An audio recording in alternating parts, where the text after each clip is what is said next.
Recording. Great. And then I will share my screen. Okay. Can everybody see that? Yep. Yeah. Okay, yes. Great. All right. Welcome to Home Buying 101. I am Deb McCutcheon. I am a realtor with RE/MAX Advantage in Raleigh. I do cover all of Wake County. I cover Johnston County, and I also cover into Durham County some. So wide area of coverage. And I've been in the business I got my license in 1999.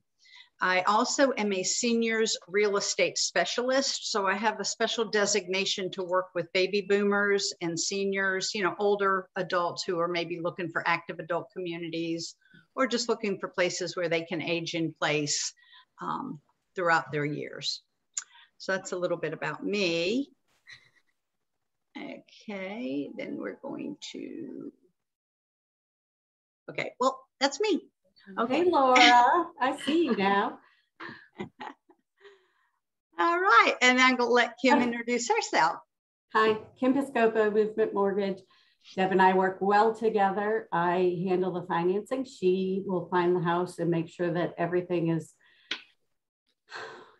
right for your closing. So I've been in the business also since 1997, all right here in Raleigh, but I cover North Carolina, South Carolina, and Florida. And I'll just be chiming in. Credit is very personal, so I'll just be giving basic so that you have some ideas, but the best thing to do is just call me and we can have a conversation about your specific situation. And that's me.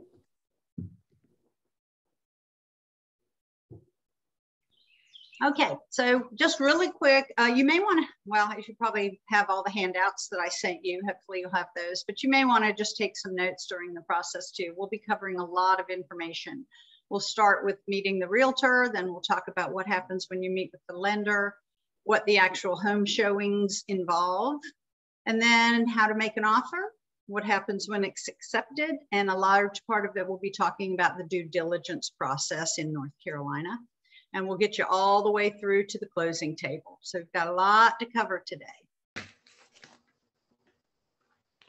So meeting with the real estate agent. You can actually meet with the realtor or the lender first. There's not a specific order. Some people connect with the lender, get pre-approved, and then she'll connect you with a realtor. And sometimes it's vice versa. But when you meet with me, I call myself a matchmaker. In fact, I like to say I am a project manager of the most important investment of your life, and that's real estate. And that's true. We guide you through every step of the process. Realtors take an oath to treat everyone with skill, care, and diligence. This includes the seller. So we still have to be loyal. Well, we're loyal to you, the buyer, if we're your buyer's agent, but we still have to be very honest and respectful of the seller too, to make sure that we're relaying information in a really honest fashion to everybody. In North Carolina, the seller pays the real estate commission, the full real estate commission. So that's great for you as a buyer because you do not typically have to pay any real estate commission to get my services. So most everybody who is a buyer does have a buyer's agent. And we'll talk a lot more about this process as we go along. Really hard to see these. Okay. Then you're going to meet with the lender, and I'll let Kim talk a little bit about what she does in her process to get you pre-approved. Usually I'm starting with credit. I take it obstacle by obstacle: credit, your employment and your income, and then your assets. Those are the three main things that I need to do to get you pre-approved. I can work with any credit situation. We can change things if you need. That's why getting started early helps. Employment, with COVID, we're running into some employment change, but don't get discouraged if you were furloughed or laid off. We can build around that. And then down payment. And Deb's going to go into how this market is requiring your down payment. And I look at the risk of you putting in an offer, because you do put your money at risk. So if you put your money at risk, I look at it, if you back out, you don't get that money back. I want to make sure that that's not going to devastate your home buying process. So that's kind of in a nutshell what I'm doing. Basically just looking for pay stubs, W-2s, and bank statements. And we can do that all online and safely upload everything. And it's easy as can be. And one thing to think about as you think about this whole process is kind of what are your fears and what are your expectations? When we do this seminar in person, you know, prior to COVID, this was an in-person event, and it was really great to be able to really share with everybody what are you afraid of with this home buying process, and what do you expect to happen? Kind of think about that right now, and then at the end of the seminar, I want to make sure that whatever those fears were, that we have managed those during this seminar, and if not, there'll be a time at the end for some additional questions and answers. So I just wanted to start with a preview of our market because it has become very aggressive. I pulled up stats just for Wake County. Now, again, this doesn't include Johnston County or Durham County, but the numbers are going to be similar. In Wake County, the median sales price of a home is $407,000. That means half of the inventory is below that price and half of it is above that price. We have seen that number climb from last year. It was probably around 350, you know, a year ago. So it has really escalated. If you can see, well, actually the percentages on the side are from last year. It's from a year ago, July. So prices have gone up 20.9%, almost 21% in 1 year in Wake County. I kind of almost think it's more than that, but yeah, that's what the stats say. Average days on market is 7, and that's gone down by 70%. Okay, so it's super fast. When a house goes on the market, it sells within a week. And oftentimes it'll go on the market on Friday and offers are due by Sunday. So things move quickly. That's why it's so important that you're pre-approved, because any offer you submit has to be accompanied by a pre-approval letter from your lender. That's really the first step. There are only 1,154 homes for sale in all of Wake County. Wake County is the largest county in North Carolina. So that may sound like a lot of homes, but that is not a lot of homes. We are definitely 61% lower in inventory than we were a year ago, this July, a year ago. And then people come into the area from out of state or whatever, and they think they can lowball on a home. It's not going to happen. And so I threw that stat up. The original list price that a home is listed at sells for 106% of that price. So you're definitely going to be needing to pay above asking price in most situations. And that's 7% higher than it was last year. And as the lender, we're not really running into too many appraisal shortages because the market is moving so fast. And just to give you an idea, right now, Wake County has 1.1 million people, and there's only 1,154 houses for sale. And people are coming here.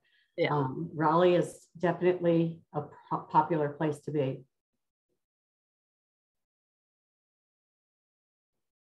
Okay.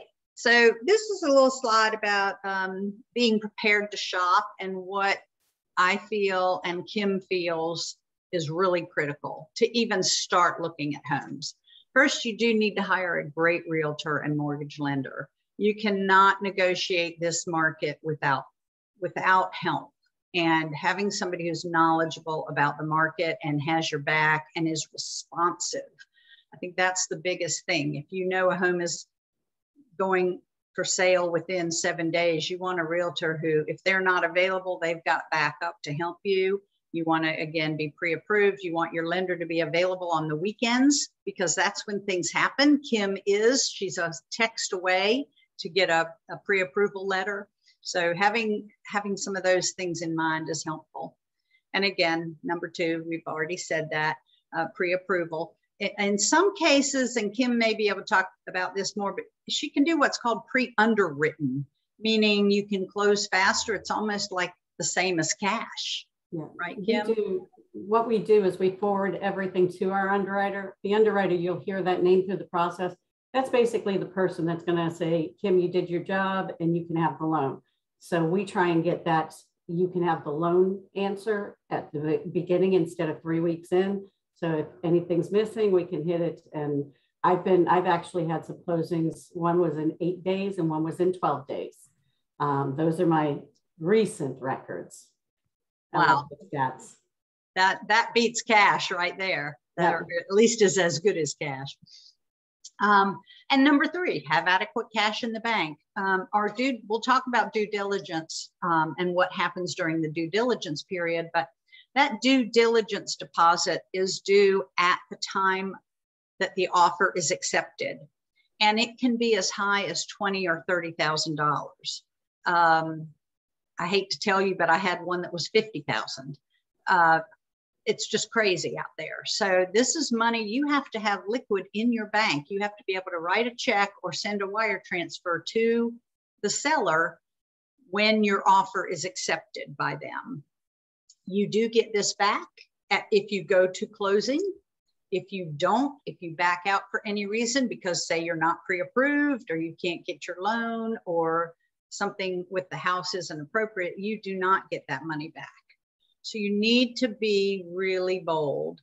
Kind of number 5, know your risk tolerance. We will talk about this in detail with, between you and me and your lender as far as how much risk are you willing to take for that particular house.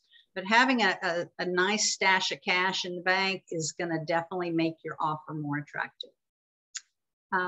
Also preparing for a larger down payment if possible. And again, you'll work with the lender on that.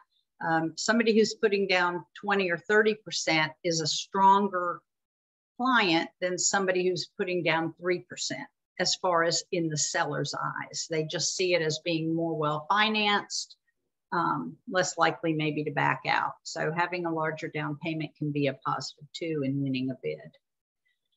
And I always say number 6, have a backup plan, because you don't know when you will get a bid won.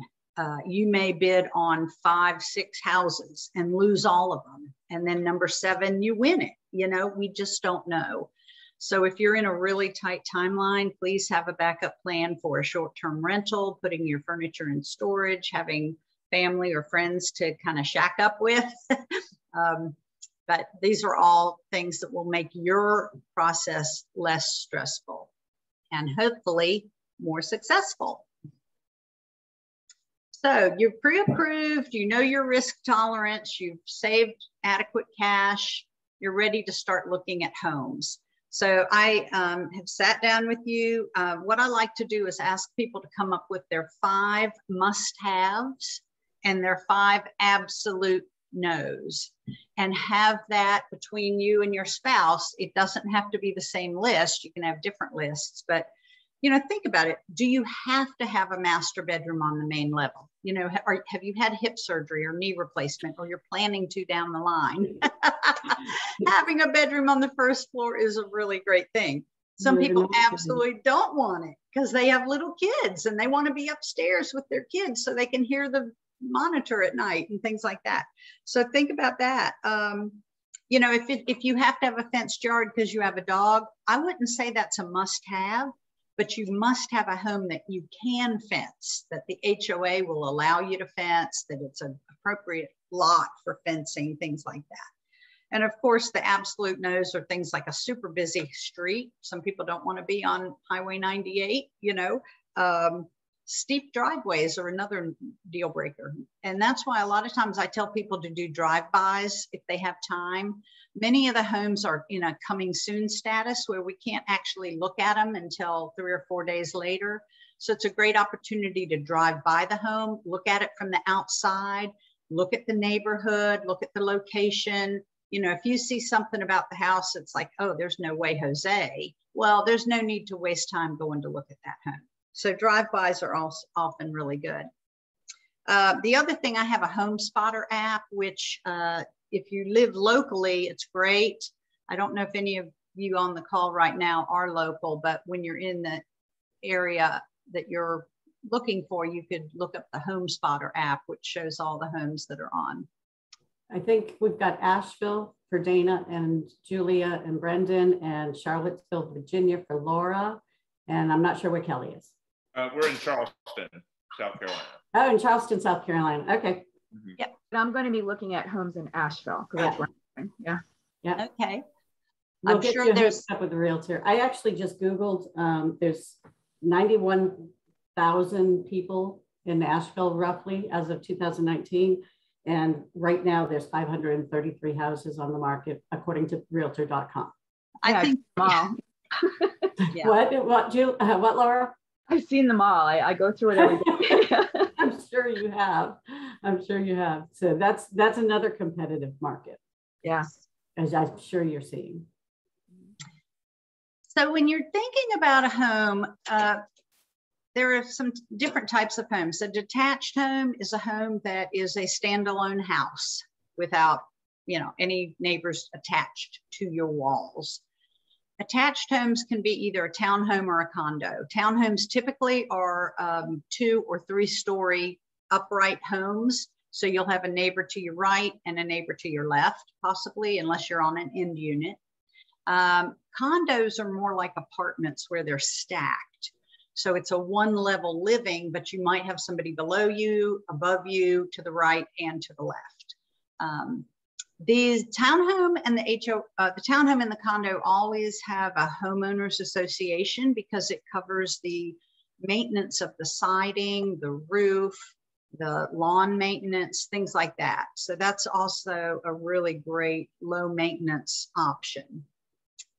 Sometimes the detached homes will also be in a homeowners association because there may be a pool in the community. They may keep the lighting on the streets up for you.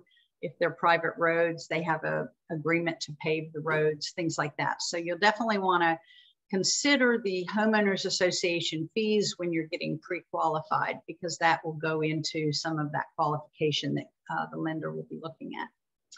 Also think about if you want to be inside the city limits or outside. We'll talk a little bit more about that, but if you're outside the city limits, typically you don't have the city services of water and sewer. You might have a well and a septic tank, which is something to consider whether you want to manage those utilities or not. But certainly outside the city limits, you're going to have a lot more acreage. You'll have more privacy if you want a more private lot. Many times you can get into a house without having a homeowners association, if you're out in the country more. And your city taxes will not be there. So your actual property taxes will be less because you'll only be paying county taxes instead of city taxes. So that may also help you qualify a little better if you're kind of on the verge. Parking needs, do you absolutely have to have a 2-car garage? That's going to limit your choices. If you could go with a 1-car garage, or if you don't have to have a garage, you're going to have a lot more options to choose from.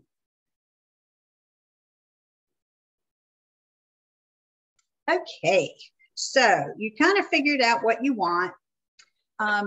We start looking at homes. Now, clients look at homes very differently than a realtor does. You're going to look at this home and love the rocking chair front porch. You're going to love that it's one-level living. You're going to walk in, you're going to see gleaming hardwood floors and beautiful granite and stainless steel appliances. And you're just going to say, this is my dream home. I want this home. Well, we look at it a little differently as a realtor. Yeah, we love all that stuff too, but we're going to go through a lot of different things that a realtor will look at that will help you to decide if you want to love that home. So the first thing we're looking for, first thing, the roof is also an important factor that's not on this slide. Well, it is on the slide to the right. When I first walk up to a home, I always look at the roof, and I look at the roof of other homes that are around it. If every other home around it has a brand new roof and this home doesn't, then we can pretty much guess it's going to need a new roof pretty soon. Sometimes the seller knows the roof age, a lot of times they don't. So, you know, we kind of look for clues. Siding is a really big deal. There's a lot of different kinds of sidings. There are pros and cons to every single one of these. So brick, I like to start with because everybody knows brick homes are great. You know, they're a little bit more expensive because they're so solid. Brick does not rot. You don't have to paint brick. Basically, you can just do some power washing and it's a good insulator. So it's very cost effective when you buy a brick home.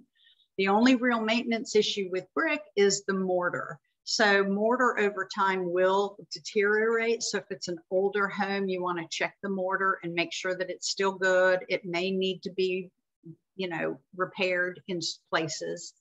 The other thing about a brick home, this is a slide I took.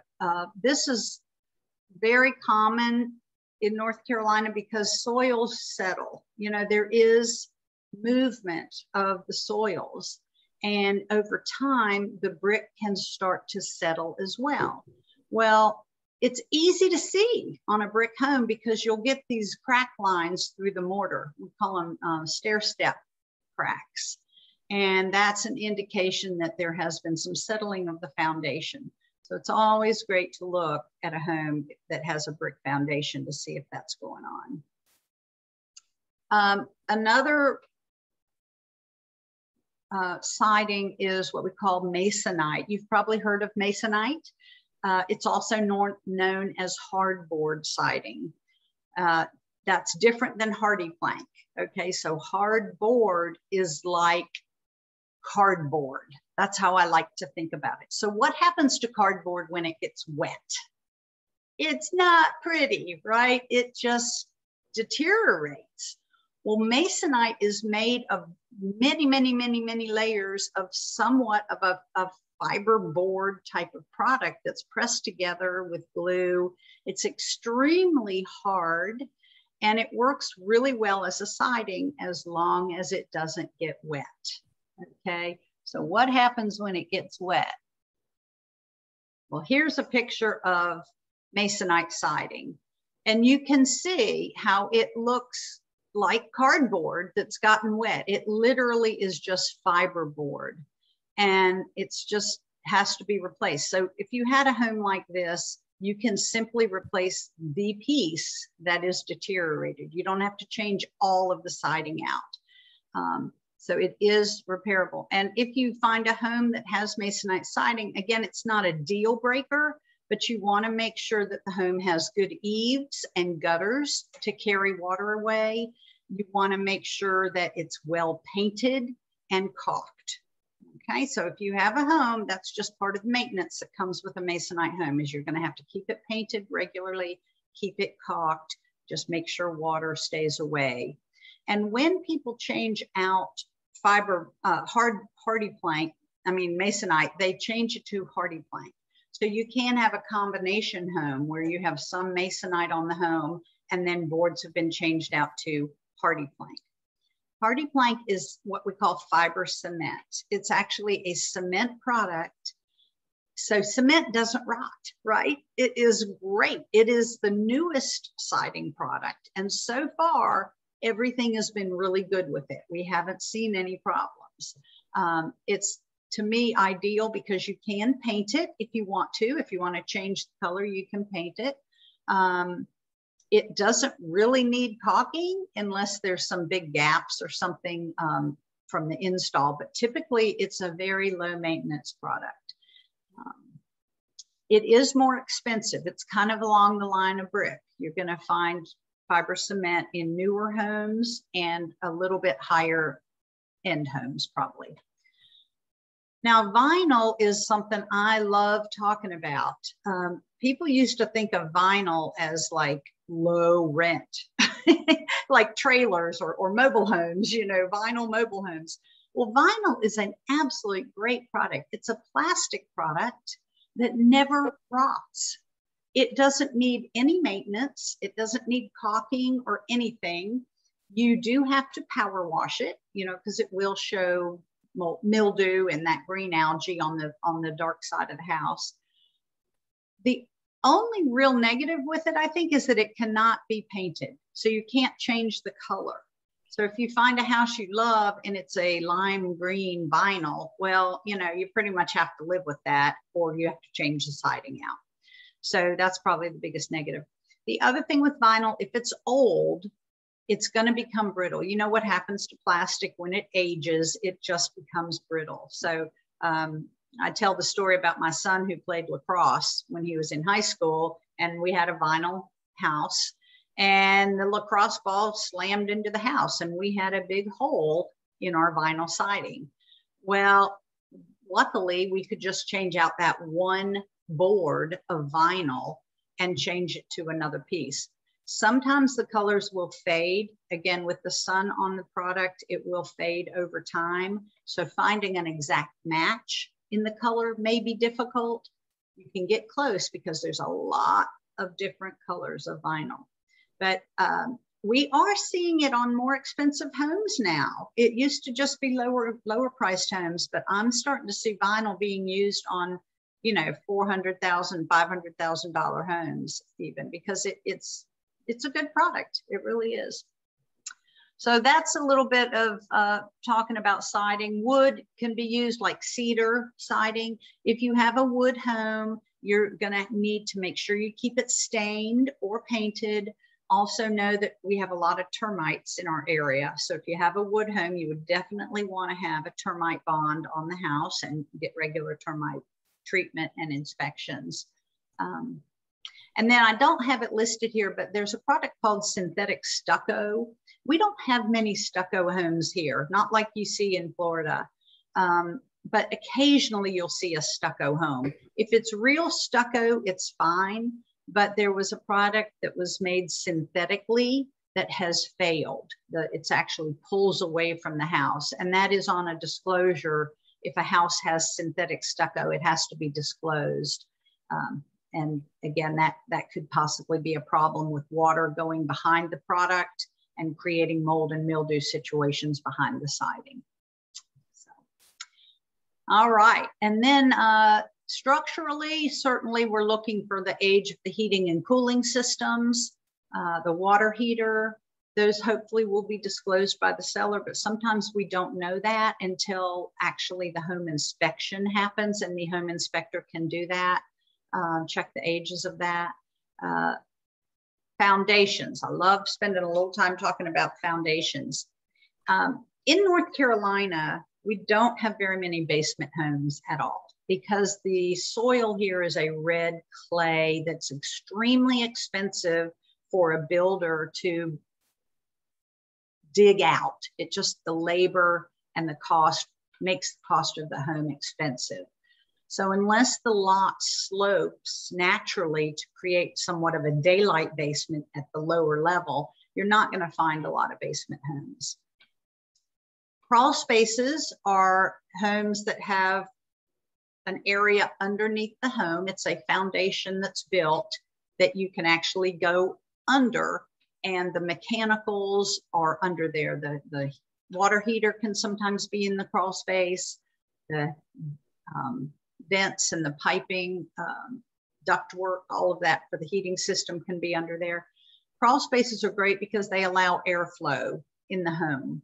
You can get a good airflow, keeps the moisture down and things like that.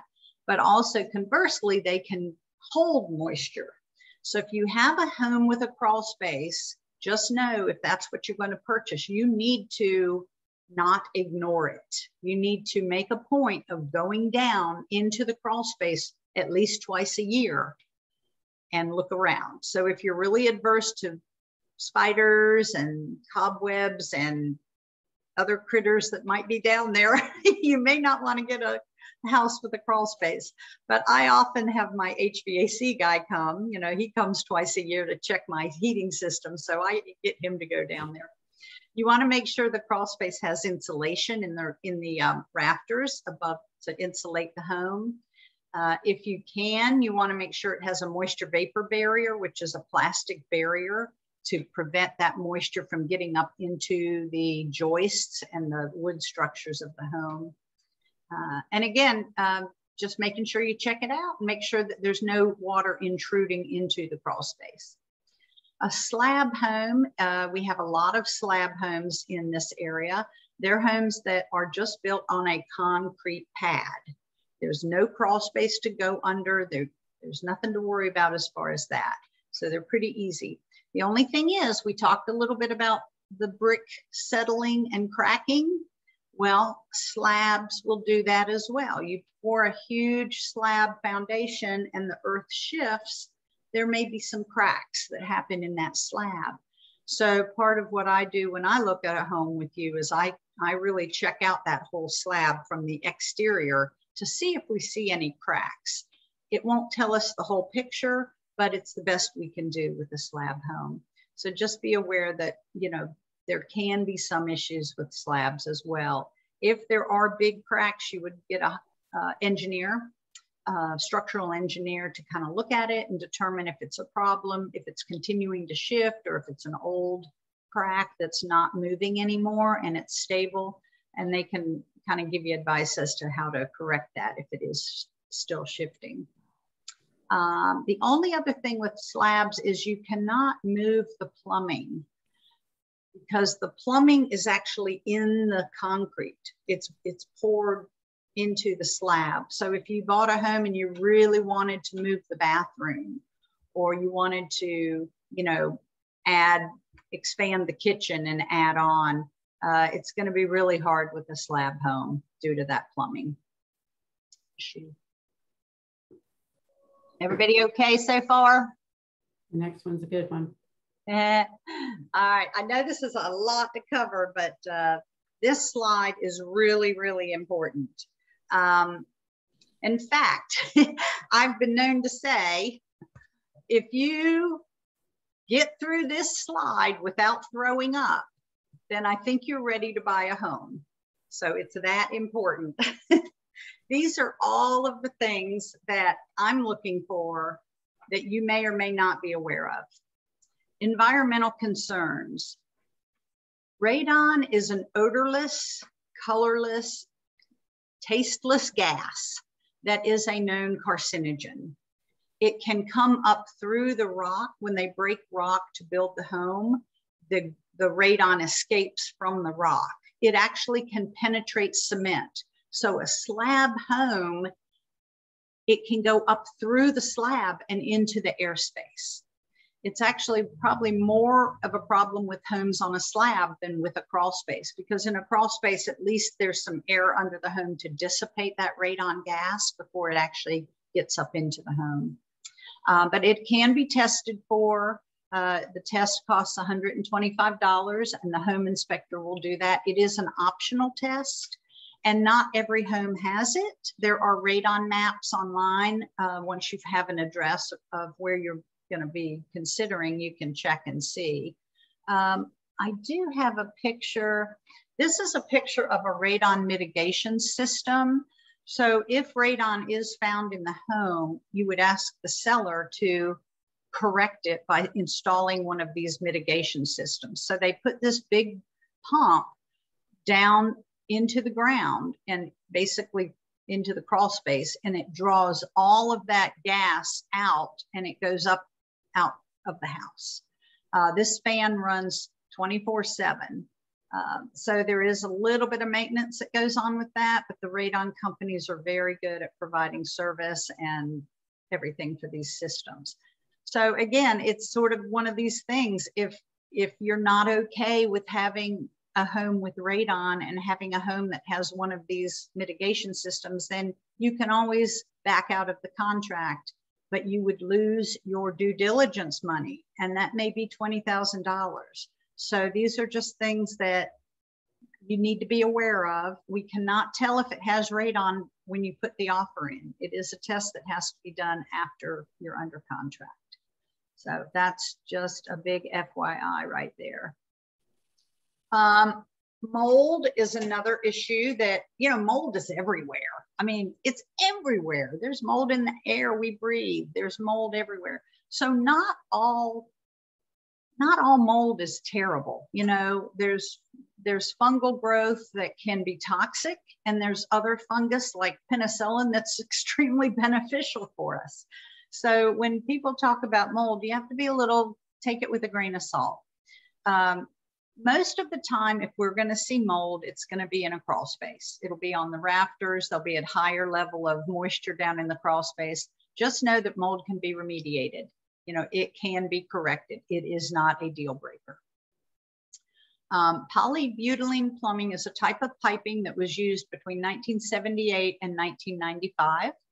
It was known to fail. There was a class action lawsuit against it, and that money has now run out, so you cannot get any money. But again, a lot of homes are going to have polybutylene plumbing. I think, Kim, didn't you have a home that had my house? I owned it for 22 years, bought it. It had polybutylene, and I never had a problem with it. It's just depending on, you know, it's hit or miss. But I sold the house a few months ago, and they didn't have a problem with it. So some of it is put together well. And my house was built in '91, so they may have started fixing what they were seeing as problems. So, but it's not a deal breaker, definitely. It's just something to be aware of. Yeah. It basically becomes brittle, and it can crack and break. And I think the biggest problem was with the fittings. And now some people have actually used copper fittings with the polybutylene pipe. So the fittings are better, but it's still something that, you know, I would want to let you know about, and you know, again, can decide if you want to move forward with that. Aluminum wiring was used in homes up until 1972, and that definitely is something, if you found an older home that had that, we would advise you just have the wiring changed out once you buy the home. Asbestos, everybody hears about asbestos. Well, it was used before 1980. It was used in ceiling tiles. It was used in siding.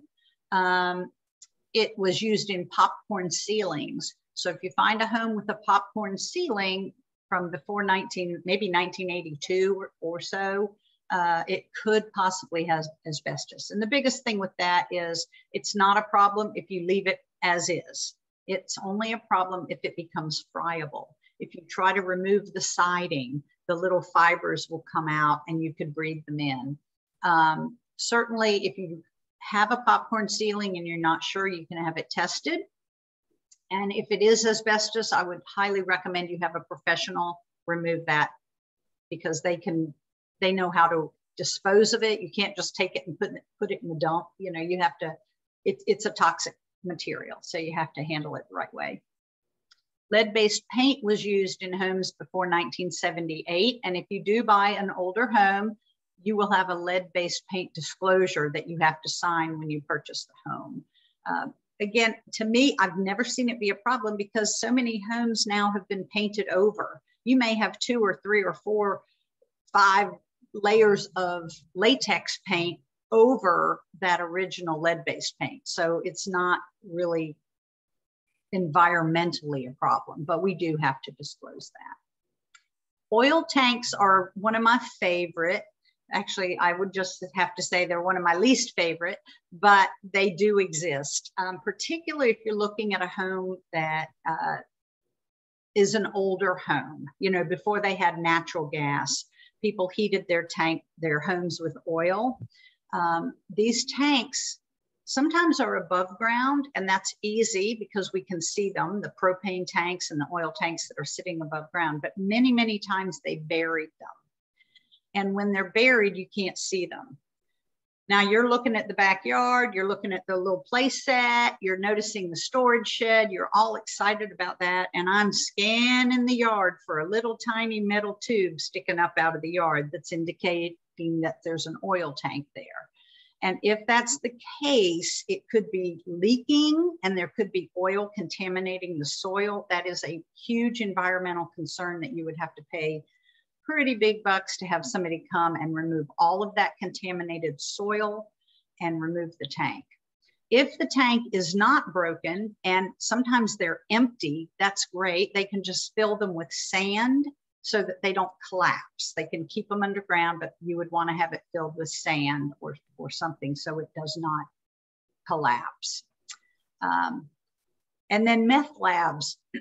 Well, this used to be more of a problem than it is now, but really about 10 or 15 years ago, we would, you know, it's mostly homes that an investor might buy. You know, they're not in really great areas of town, but what they would do is they would cook the meth and then they would throw the liquid outside into the ground. So now the ground, again, is all contaminated with these chemicals. So sort of like with the oil tank, that soil would have to be removed and cleaned up if you had a meth lab. Typically, when you walk into a home like that, there is an odor that you would identify as not being normal. So I have yet to sell a meth home, I'm just saying, so stick with me. And then when it comes to land and everything, there are just a few things that a survey would show. Encroachments are when a neighboring property is on your property, say a fence or a storage shed, maybe 6 inches over the property line, and it's encroaching on your land. Well, that's a cloud on the title. You would have to have that cleared up before closing, have them move that fence. An easement is more to do with a public utility, like a power line that might be in the back of the property. A lot of times there are drainage easements, you know, where piping or there'll be a swell behind the house where the water will go. Easements are they're not a problem at all. You can even fence around the easement area. You just have to be able to allow somebody who's checking on that land to be able to get there, you know, to mow it and to maintain that easement area. One easement that is maybe a problem would be a shared driveway. So again, depending on what neighborhood you're looking at, older homes, they may have had one driveway that services both properties. So there's an easement to use that driveway. And that's definitely something we would want to find out about if that was the case. Now, when you're talking about HOA, Homeowners Association, they certainly have a lot of rules and regulations and restrictive covenants. So we certainly would want to check that out. But please be mindful, even if you're buying a home that is not in a HOA, you may still have some restrictive covenants. Fencing, in-ground pools, noise ordinances, pet ordinances. I know there's some places in Cary where you're only allowed 3 pets max, and you cannot have certain breeds. You can't have pit bulls, Dobermans, you know, dangerous breeds. So HOA covenants are very important to review. And if you have a work vehicle with like advertising on the side of it, sometimes they don't want you to park that outside of a garage. So there's things to find out before you actually put an offer in on a home. Flood zones, I always check a flood zone on every home that I write an offer on. So that's something you would want to know. Again, not a deal breaker, but flood insurance can be expensive. And you know, I'm telling you what, if somebody's even close to a flood zone these days, I like to let them know, because we are seeing some crazy stuff going on in our environment with rain and flood and storms. So certainly want to make sure you're on high ground. If Asheville floods, I think we're in trouble. If what? If Asheville floods, I think we're in trouble. We're at the base of the mountain. I think you're right. We might all be moving to the mountains. And then if you're in the country where you have well water and a septic, you would need some special inspections. You can have the well water tested, and septic, you definitely want to make sure there's no cracks in the septic tank, and you know that the septic field is appropriate. And also just know with septic, not only is the land for the septic designated for that, but they have a repair area that's equally large, and you cannot build a pool have clients now wanting to put an in-ground pool, and we're just really struggling to find a large enough backyard to get away from the septic tank area and this huge repair area that's designated as unbuildable. So, okay, did anybody throw up? Is anybody green? Everybody Nope. good? Okay. Kim, are there any questions in the chat? Nope, we're good in the chat. I think, yep, I think everything's good. Awesome. Okay. Well, now I'm going to ask you to refer to your handout that I gave you on fixtures. And we're going to talk about what's included in the purchase and what's not. And again, I'm just going to go through this. Kim, I think Kim's going to share that with us. Yeah, if you stop sharing, I will share. I stop. Let's see. Okay. Okay, do you see it? Oh, wait a minute. I didn't click the final button. Technology. There it is. Okay. All right. Okay, so you've got this handout, so I'm not going to go into a whole lot of detail on it, but I just wanted to mention a few things that were most often come up. Appliances. You know, people never know what goes with the home and what doesn't. So North Carolina, all stoves, ranges, ovens, and anything built in, like a microwave that is built into the cabinet, that conveys. You don't have to write it on the offer separate. It is known to convey. Things that don't are the refrigerator and the washer and dryer. That's considered personal property. That does not convey. A fixture is basically anything that is attached to the home, okay, permanently attached, like a ceiling fan, the microwave oven, anything that you can't literally just pick up and walk away with. That's called a fixture, and fixtures have to stay with the home. If they do not, the seller would have to indicate that that does not convey. So go down a little bit, Kim. Yeah. So you can read all of these. Okay, so mirrors and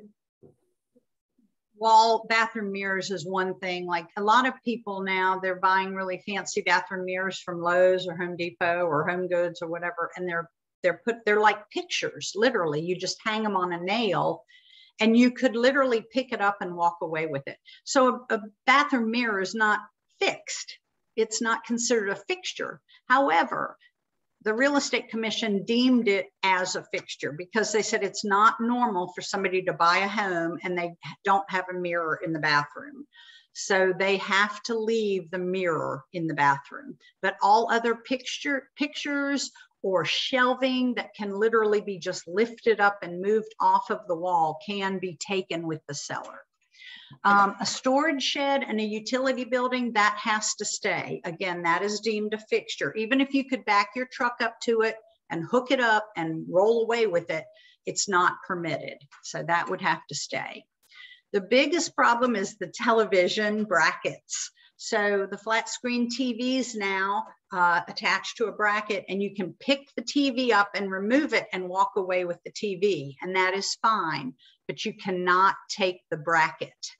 The bracket is fixed to the wall, and by taking it off, it would damage the wall or it would need repair. So this is definitely a source of contention. We'll go to do a final walkthrough before closing, and we notice the bracket has been taken and the wall has not been repaired. It's something that we communicate with the seller ahead of time just to make sure that it absolutely is going to stay. And then curtains and blinds and that sort of thing. Homes that have the shades, you know, the normal shades, they stay with the home because they're permanently attached to the frame of the window. But the actual curtain itself is a fabric that can be removed off of the rod. So the curtain is personal property and that will not stay. The drapery rods are supposed to stay. Again, sometimes the seller will say, we are taking the drapery rods with us. And in that case, they would have to repair the wall and touch up paint and make it look as good as they possibly can. Okay, Deb, we got a few questions, and let me just pop in. Yeah. Virginia is a buyer beware state. Is that technically what North Carolina is? Yes, absolutely. And then the due diligence, is that specific to North Carolina? Laura's bought 3 homes without needing to do that. It is. I don't know what other states have it. I know we're one of unusual. It's unusual. Mm-hmm. So I think we're one of a very few states that have it. I don't know what Virginia has. Yeah. And how often do sellers keep their refrigerators?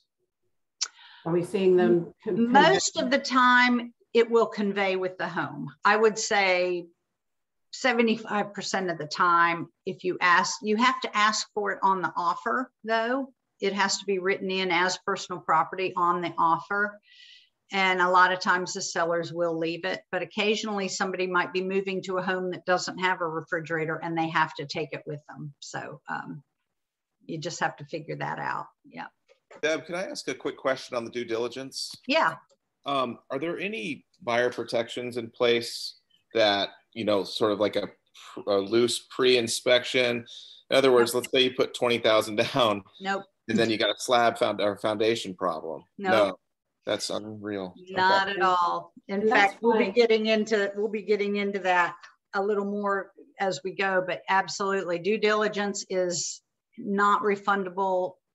If you wake up the next day in a cold sweat, you know, and say, I made a mistake, let me back out. It's only been 24 hours. It's too late. You know, they keep that no matter what. And that's where I kind of come in and make sure I'm looking at your funds.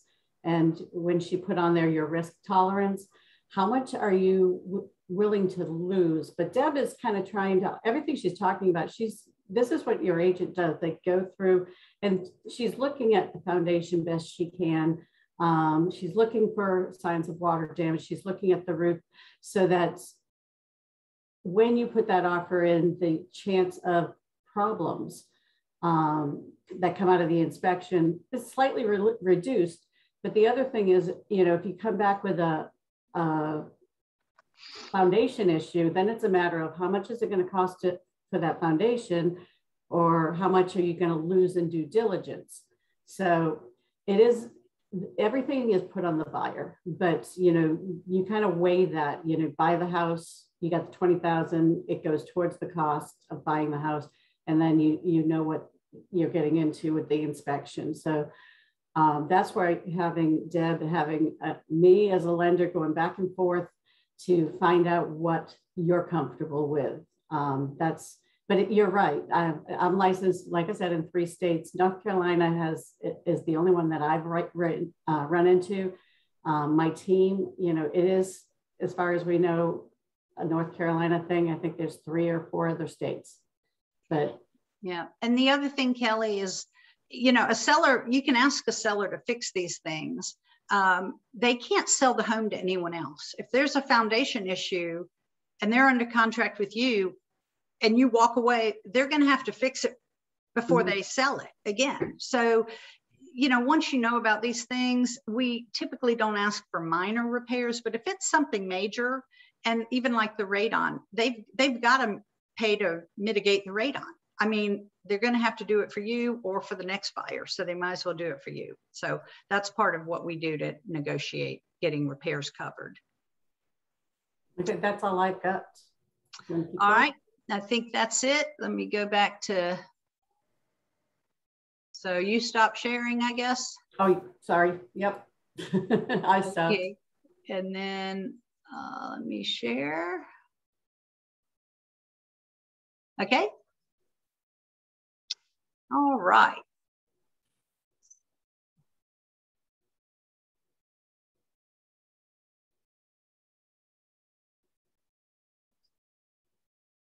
Okay, so you found a home.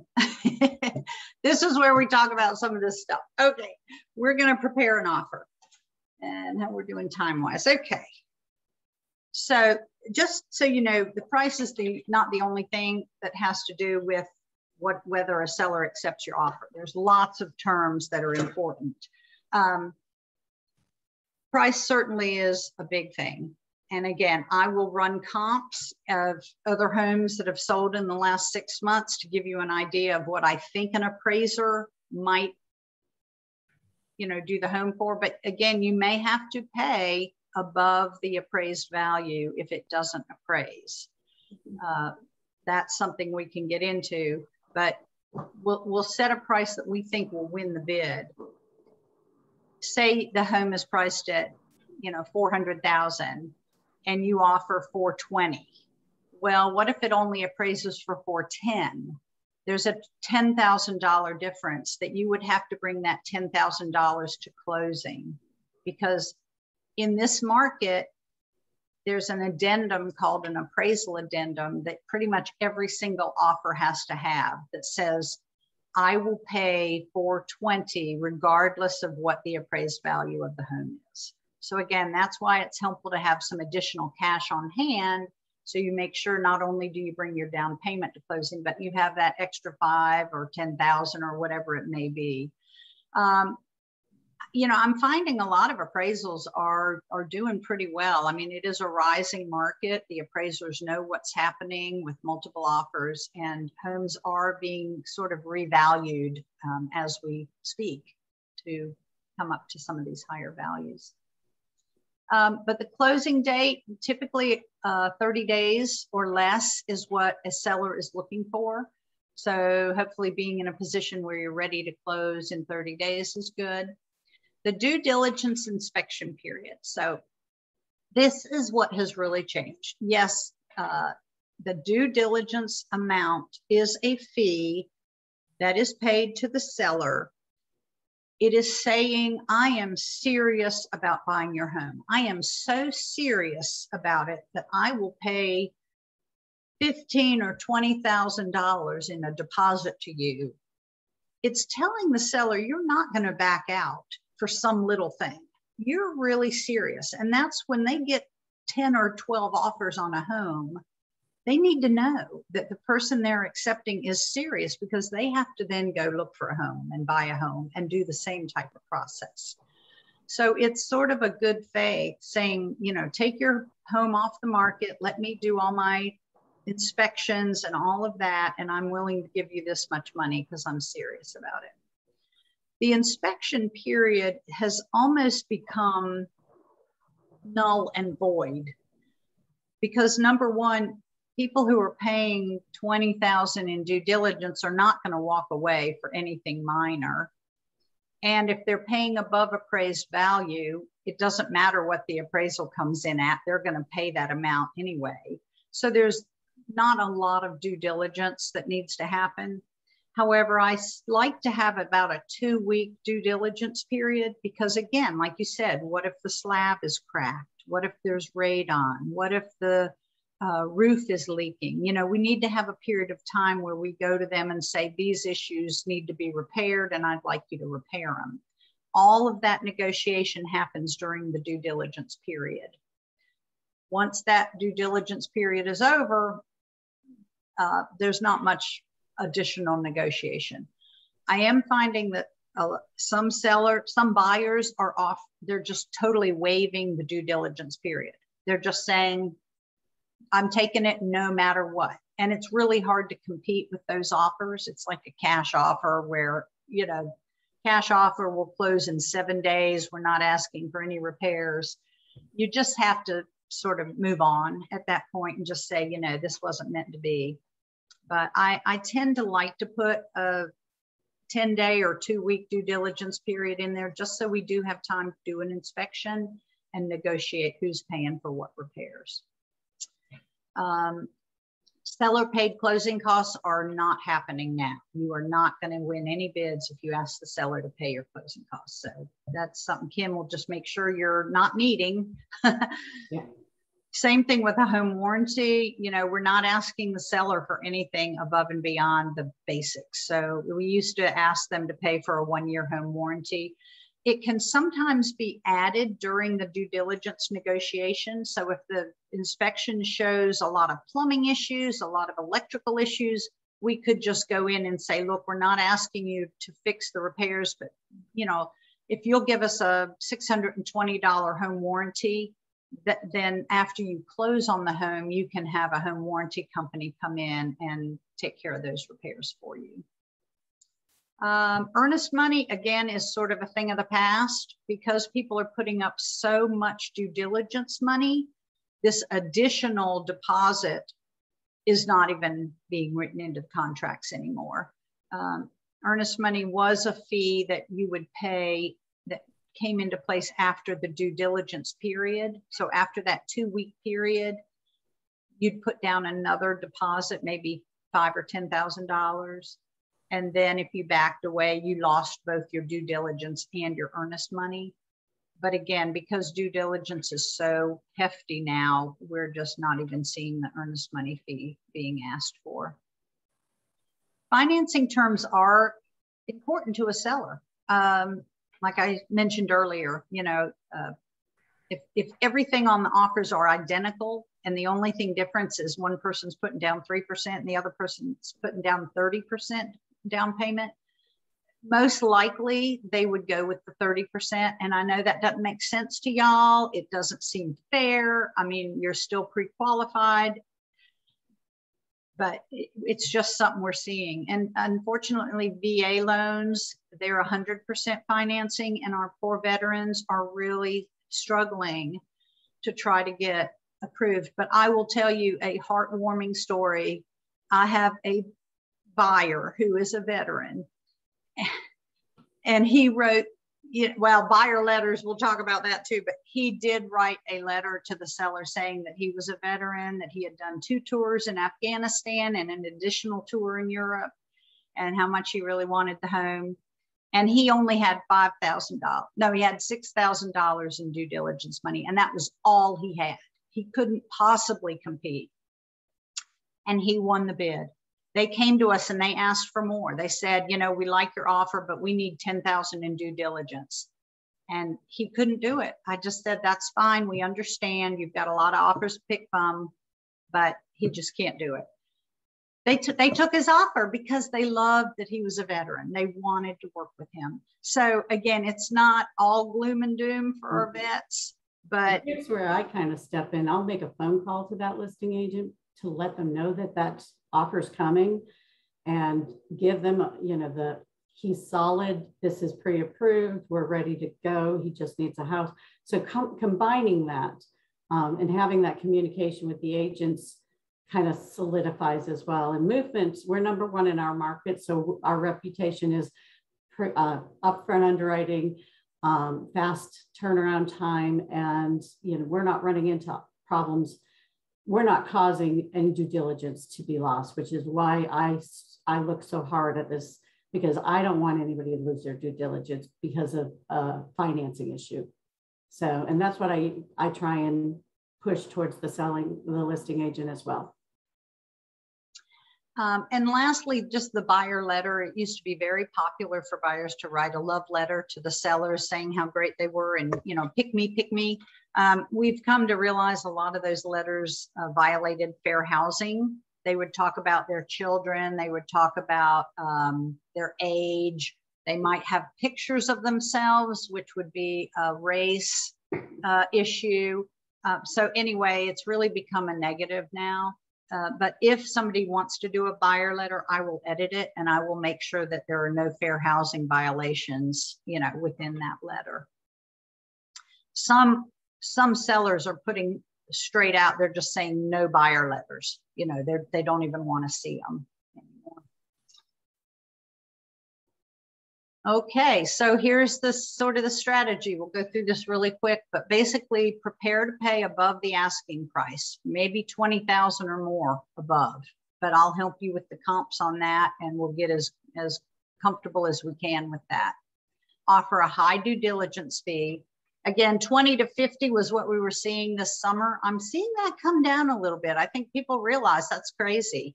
Some people may still be doing 50, but I'd say the majority are doing maybe 10 to 20.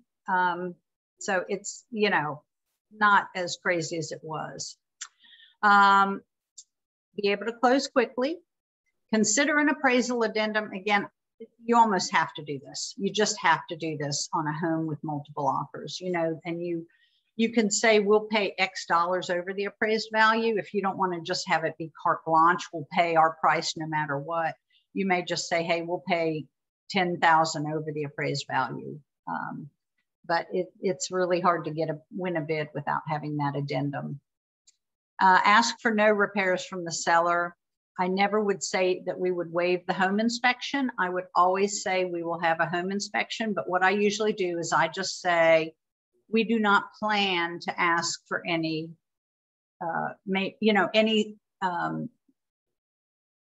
simple repairs is kind of how I put it, you know, saying, yeah, if there's something major, we are going to ask for that. But, you know, if it's just a simple repair, we're not going to ask for that. Again, buyer letters to the seller have to be edited. You also are running into these rent back periods. So sellers are in the same bind as everybody trying to buy a house. They're afraid to sell their house because they don't have a house to buy, but they don't want to buy they can't buy until they sell. So they're in a bind. So some sellers are putting their house on the market, but they're asking for a rent back period after closing where they can stay in the house for 3 to 4 weeks while they find a new house to buy. And you can get rent. You can either offer that as a free, you know, you can live there for free for 2 weeks, or you can say, hey, you can stay there a month and we'll charge you, you know, $500, you know, for that period of time. So that's something we work out. So if you have flexibility in your closing and your move date, that's something that's good to offer. You can also offer to pay the seller's moving expenses. You know, if the loan doesn't allow you to go up in your price on the home, you may offer a lower price, but say, hey, you know, we will offer to pay some of your closing costs or whatever. And that may be a benefit over somebody else's offer. You could also maybe offer to pay the buyer agent's commission, because again, the seller pays not only their listing agent, but they're paying my commission as well. So again, if you have more money to offer, but you don't have the loan amount to get into that home, there are some sort of creative strategies that we can do.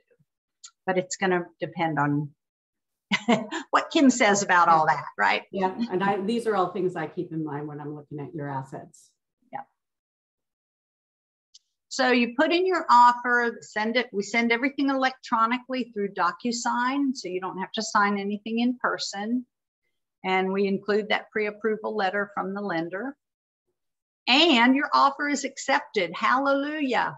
Now, just know if it's not accepted, you do not lose any money. Okay, that due diligence money is only paid once there is a signed, accepted contract between all parties. And during the due diligence period, this is the portion of the time when you basically have the opportunity to walk away if you are not happy with one of the inspections or for any other reason. But if you do, the money goes to the seller no matter what. The period of time typically used to be 3 weeks. I would say 10 days to 2 weeks is typically going to be more aggressive, but we need to do what is comfortable with you and the lender. I can get home inspections done in a week, so that isn't a problem. So I think we talked about that. These are some of the standard inspections that you would have done. The home inspection, radon inspection, pest inspection is for termites. And again, radon is optional. A survey, if the seller does not currently have a survey, it's highly recommended that you get one, but it's not mandatory. The appraisal is ordered by the lender. It's pretty much a hands-off procedure. We can't pick the appraiser. We can't really communicate with them much. I mean, it's very much about preventing fraud in this appraisal system. If you have a well and septic, you would want to get those inspections as well. And if the home inspection revealed that the heating system wasn't working very well, you might get an outside HVAC person in there to look at the heating and air conditioning. If the roof had major issues, you might need a roof inspection. Again, if there was something with the slab, or if there were some beams in the attic that were cut to make the pull down staircase go in, you know, you may have a structural engineer look at that. And if you have a chimney, sometimes you need a chimney inspection, especially in an old house or one that maybe is really full of creosote. A wood burning chimney could possibly need to have a chimney sweep come in and look at that. These are all optional. The lender will be ordering your appraisal. The underwriter will be looking at the loan. So you're going to be doing a lot of really fast work with Kim. I mean, she'll be getting you documents that need to be signed ASAP as soon as you're under contract. So that is really, really important right off the bat. And the closing attorney, they'll be reviewing the survey and they'll be doing a title search, which means they look to make sure the home is able to be sold, that the person who owns it actually does own it and does have the right to transfer that title to you.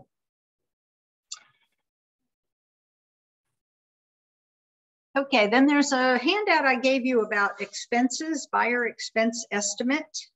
If you want to pull that out, I don't know if you want to share that, Kim. Yeah, I've got it up if you want. Just stop sharing. Oh, I keep forgetting about that. Yes, okay. I'm getting pretty good at that. There you go. Okay, so basically this shows what money you should expect to have up front. And again, it's old and outdated. I hate to change it because I keep thinking we'll go back to normal again, but the due diligence fee, it used to be like $2,000, but now it's probably really $10,000 to $30,000, I would say would be a better estimate. Earnest money, not an issue right now.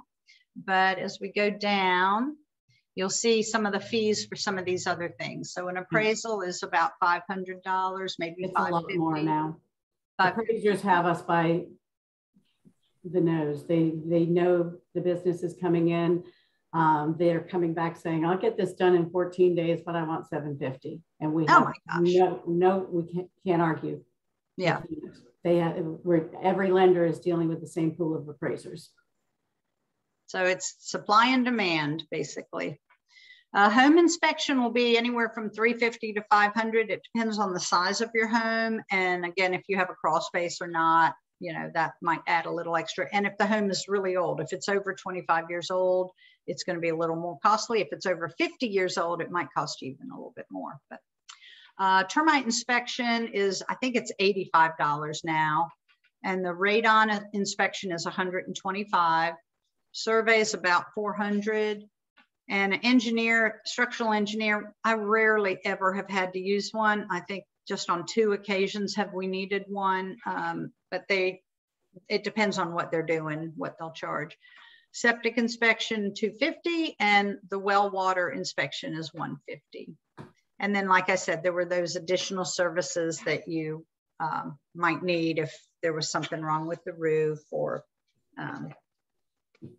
heavens to Betsy, no buried oil tank. All right, so you can stop sharing. There you go. We're tag team here, but we do pretty good, I guess. Okay, there we go. All right, we talked about that. Okay, after the inspections, we just get an agreement. It's called a DDRA, Due Diligence Repair Agreement. It's basically signed by all parties saying who is going to repair what. You know, sometimes the seller won't actually do the repairs, but they will offer you a concession. They may offer you $2,000 at closing, and then after closing, you take care of the repairs. Or they may take a certain amount of money off the price of the home, you know, so that you have that in your bank account to cover the repairs when you're done.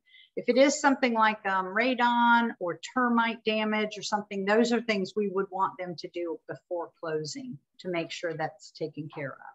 Anything major would need to be done before closing.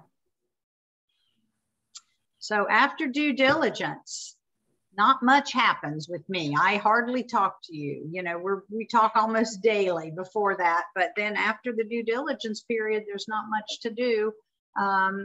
Kim will still be working with you on getting things to the underwriter and getting final, what we call clear to close. But you will start moving. I can refer you to moving professionals that are vetted and recommended. And you'll just kind of start getting excited. The day of closing, well, I would say about 3 days before closing, you will get what's called a closing disclosure from your lender. And that will go through all of the things, all of the transaction numbers. It will give you a final number of what you need to bring to closing. And that is the number you will use to get a wire transfer from your bank to the attorney's office, or you can sometimes bring just a certified check, depending on the amount of money. About a day before closing, I will send you what's called a settlement statement. So Kim's closing disclosure goes to the attorney, and then the attorney creates a settlement statement. And that is the final number. It may be slightly different from Kim's number. So we always tell you to bring a checkbook to closing, because you may have to write a check for $20 or $5 or whatever if there's a little bit of overage. You may get a refund back if there's a little bit. Almost always they're exactly the same. I've rarely had it be different. That's my superpower. Yeah. So the day of closing, either the afternoon before or the morning of, we will do a final walkthrough of the property. The seller will have been completely moved out. We'll be able to see the home without any furniture or rugs. We'll be able to see if anything was damaged when they moved out, like sheetrock damage or scratches on the floor. Make sure the repairs were done if they were going to repair. Make sure if they took the bracket from the TV that they actually, you know, repaired the wall like they were supposed to. Just kind of have a final look-see, make sure there was no hail damage or major tornadoes that came through that damaged the house before you buy it. Hurricanes. Yeah. So also probably in those few days before closing, I will tell you to go ahead and transfer utilities into your name. So you would call the utility companies. I can give you a list of the names of the companies that service that address, and you would call them and just tell them you're buying the home and to have the utilities changed into your name. Change your mail at the post office, and that sort of thing. All right. And then it's closing time. And so the home is almost yours. But what I need to let you know is when you're at the closing table, it takes about an hour, and closings do not happen on the weekend. So this is a Monday through Friday business hour type of thing. But you will not get your keys at the closing table, okay? The keys will be delivered to you after the deed is recorded. So closing is actually the signing of all of the documents. Once everything's signed, then it is sent electronically to the Register of Deeds, and it can take 2 to 3 hours for that deed to get recorded to when it's finally your home. At that time, you would then go back to the attorney's office and pick up the keys, and that's when you can get into the home to move your belongings in. If by chance there's a delay in closing, perhaps your wire from your bank for your deposit did not get to the attorney. Rarely, but sometimes the lender's money is hung up in the system. You know, it's been delivered, but the attorney hasn't received it yet. These things can sometimes delay closing. What if we do a final walkthrough and they were supposed to leave the refrigerator and they didn't, and it's gone? Well, we're not closing, right? We're going to maybe have to delay by a day until we can get the sellers to agree to pay us some money to buy a new refrigerator. So things happen, and I just want you to be aware that I usually try to schedule closings on a Wednesday or Thursday so that we do have a Friday as a backup day. If you schedule a closing for Friday at 2 o'clock in the afternoon and it doesn't close, you're not moving in till Monday, and your, you know, moving van is sitting on the side of the curb saying, what do we do with all your stuff? So it can be stressful, but we try really hard to make sure everything is in place. Okay, we are down to the final step of this process. This is an ALTA, and I believe, Kim, I'm going to stop sharing. And this you should also have a copy of. Just want to run through this quickly. This is what you will see. This is the final settlement statement. There we go. How's that? There we go. Excellent. Excellent. So this was a deal Kim and I did. This was actually a couple that purchased a new home. This was new construction, so it may be a little bit different than some of the things you see with a resale. But the way it's set up is it's in columns. The seller's columns are to the right, to the left, and the buyer's columns are to the right. And it's set up as debit and credit. So no money is changed hands directly from a seller directly to a buyer, but it's all a credit or a debit to each party to get to the final numbers at the bottom, which you'll see as we go along. So the sales price of the house is a debit from the buyer, and now it's credited to the seller. This is the loan amount from the lender that's credited to the buyer, and then the lender also gave them some credits. The taxes are prorated between the two here. So actually, these were county taxes. On the land only. That's right. I'm like, why is that so? Construction. That's a tiny price. It'll be more if it's a house. This was just for the land. So yeah, the seller, which is the builder, he was debited this amount of money, and it was actually credited to the buyer. Here's a credit report fee. You will see that on every closing. You will also see a flood certification fee on every closing. And prepaid interest is interest on the loan. So you pay, it's kind of cool. If you close on a loan on August 31st, you do not make a payment in September, but you do make one in October. So it's kind of like you get 1 month of no mortgage payment, which is really neat. But you do sort of prepay that interest on the loan at closing, just so you know that. There is a recording fee, e-recording to electronically record. The deed is $20. You will also have escrows for your homeowner's insurance and for property taxes. So you will be calling a homeowner's insurance company and setting up a policy on your new home, and they will determine how many months of escrow or savings they need to have on hand, and that will be charged to you. This company only needed 2 months of payment. Property taxes, they needed 13 months of payment. And again, if you go to sell, this is all reimbursed back to you when you sell the property, but it's just sort of held in their account if they need it. Say your homeowner's insurance rates go up. Well, they have a little cushion that they can pay that for you. Same thing with property taxes. You know, they go up all the time. So if that goes up, you've got a cushion there that the lender can pay your property taxes, so you do not go into default. There are also title charges. This is the attorney's fee. So the settlement fee is almost $900 for this attorney to close. And that's pretty standard. I'd say the rates range between $800 and $1,100 probably for attorneys. There's title insurance that you need, as well as the lender. So, you know, those are charged there. Now here is the commission, and this is where I was saying the seller pays the commission. So there's no charge to the buyer for the real estate commission. There is a recording fee of $90. Excise tax is always paid for by the seller, so you do not have to worry about that at all. It's just an extra tax that the seller pays. This has to do with the payoff of the seller for that property.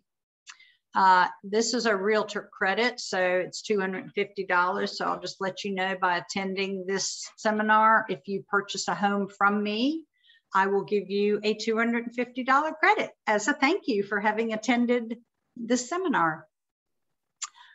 Here's where you see the due diligence money. Now, this was, again, a new construction, so it wasn't multiple bids and all that. So it was $2,469. It was sort of like a builder's deposit. Mm-hmm. So that is being credited back to the buyer at closing. There is a $350 RE/MAX transaction fee. That's the only thing that is charged to the buyer. Again, no commission, just a transaction fee. And then there's some HOA assessments and capital. This capital fee is paid with new construction. You don't typically see that on a resale, though you may see it on like a 55+ adult community. They'll sometimes have you buy into the HOA. It shows up occasionally on resales. But those are, here's your homeowner's insurance right here, $650. Again, these are all being charged. These are all parts of your closing costs at closing.